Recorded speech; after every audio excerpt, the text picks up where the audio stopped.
मित्रांनो, तुम्हाला नमस्कार करतो.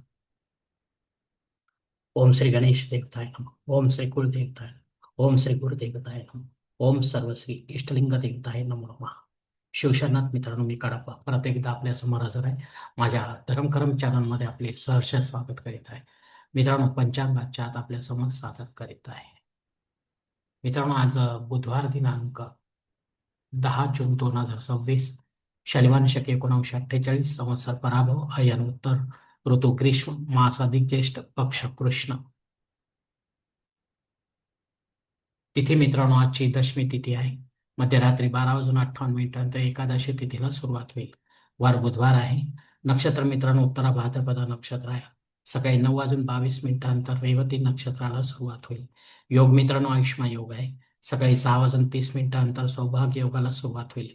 करण मित्रांनो, वणिज करण आहे.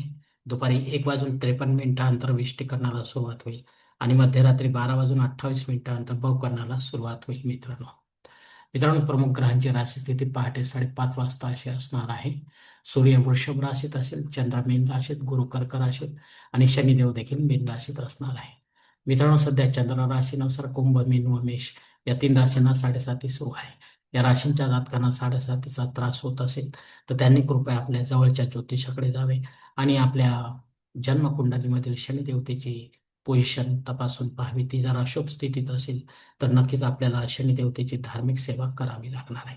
अन्यथा अशी सेवा करण्याची गरज राहणार नाही. मुंबई भागातील सूर्योदय असते याप्रमाणे: सूर्योदय सकाळी 6 वाजून 2 मिनिटांनी असेल तर सूर्यास्त सायंकाळी 7 वाजून 14 मिनिटांनी असणार आहे. मित्रांनो, आता या पंचांगाच्या आधारे आपण आजच्या पूजेसाठी लागणारा संकल्प सोडणार आहोत.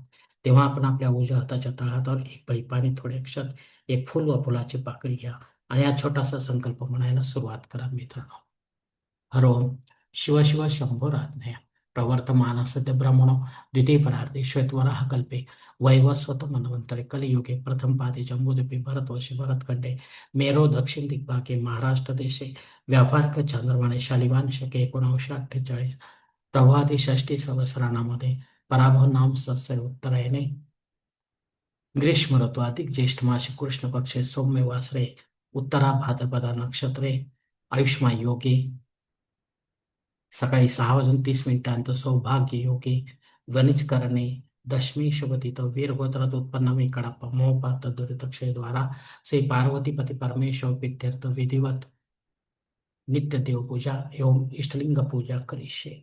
मित्रांनो, याच ठिकाणी हा संकल्प संपलेला आहे.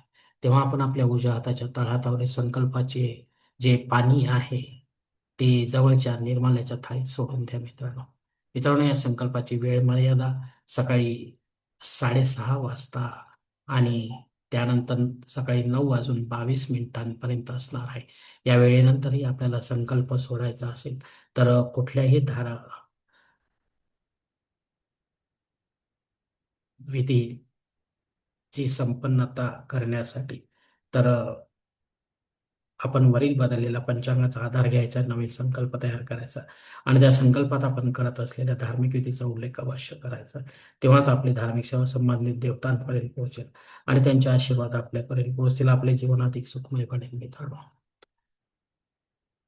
मित्रांनो, आपल्याला या अधिक ज्येष्ठ मासातील मुहूर्त हवे असतील तर या व्हिडिओ लिंकवर जाऊन आपण ती पाहावे. मित्रांनो, आणि त्यातही आपण आपल्यासाठी योग्य असा मुहूर्त निवडावा आपल्या जन्मकुंडलीच्या अनुसार, जेणेकरून आपल्या मुहूर्तामध्ये कोणत्याही प्रकारची बाधा उत्पन्न होणार नाही आणि मुहूर्ताचे पूर्णपणे फळ आपल्याला प्राप्त होईल. मित्रांनो, आणि असा मुहूर्त जर आपल्याला मिळत नसेल तर मग मात्र आपल्याला पुढील मासातील मुहूर्तांची वाट पाहावी लागेल. मित्रांनो, पण कदापि हे आपण स्वतःहून किंवा पंडिताच्या माध्यमातून त्यापेक्षा वेगळा काही मुहूर्त निर्माण करण्याचा प्रयत्न करू नका, कारण मुळात तो मुहूर्तच नसल्यामुळे त्याचा आपल्याला काही एक उपयोग होणार नाही. मित्रांनो, आता पंचांगातील इतर काही महत्वाची जी माहिती ती आता आपण पाहणार आहोत. पंचांग शुद्धी मित्रांनो दुपारी 1 वाजून 53 मिनिटांपर्यंत आहे, त्यानंतर नाही. मित्रांनो, दिनविशेषमध्ये दशमी श्राद्ध कर्म आहे.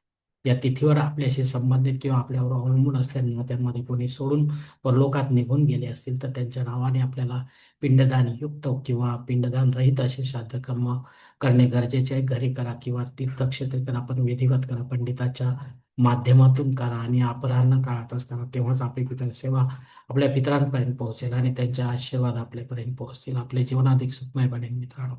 मित्रांनो, सकाळी 9:23 ते मध्यरात्री 12:58 घबाड योग असणार आहे. हा दुप्पट तिप्पट कर्मफल देऊन जातो मित्रांनो. याची प्रचिती आपण घ्यावी मित्रांनो. दुपारी 1:54 ते मध्यरात्री 12:58 भद्रा योग असणार आहे. हा राहूच्या अंडाने येत असल्यामुळे आपल्या कामांमध्ये तो अडथळे निर्माण करणार.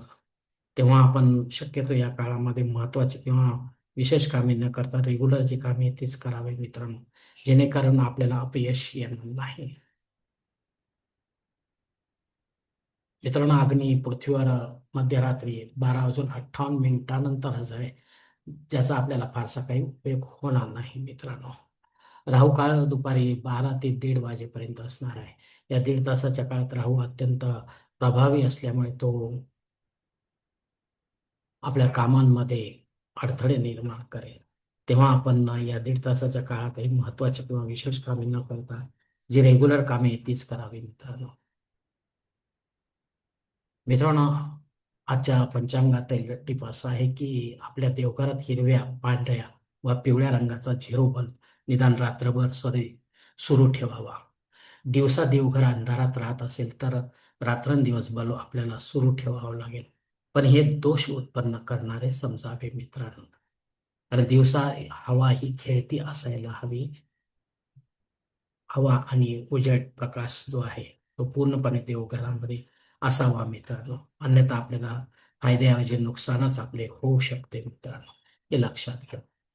धन्यवाद मित्रांनो. आजचा हा पंचांगासंबंधीचा व्हिडिओ मी याच ठिकाणी संपत आहे. आपण जर माझ्या मतास सहमत असाल तर कृपया माझे धर्मकरम चॅनल सबस्क्राईब करा, लाईक करा, आपले कुटुंब मित्रपरिवार असं शेअर करा. तसेच कॉमेंट्स बॉक्समध्ये आपले मत अवश्य नोंदवा आणि माझा पुढील व्हिडिओ आपल्यापर्यंत पोहोचण्यासाठी बेल बटन अवश्य दाबा.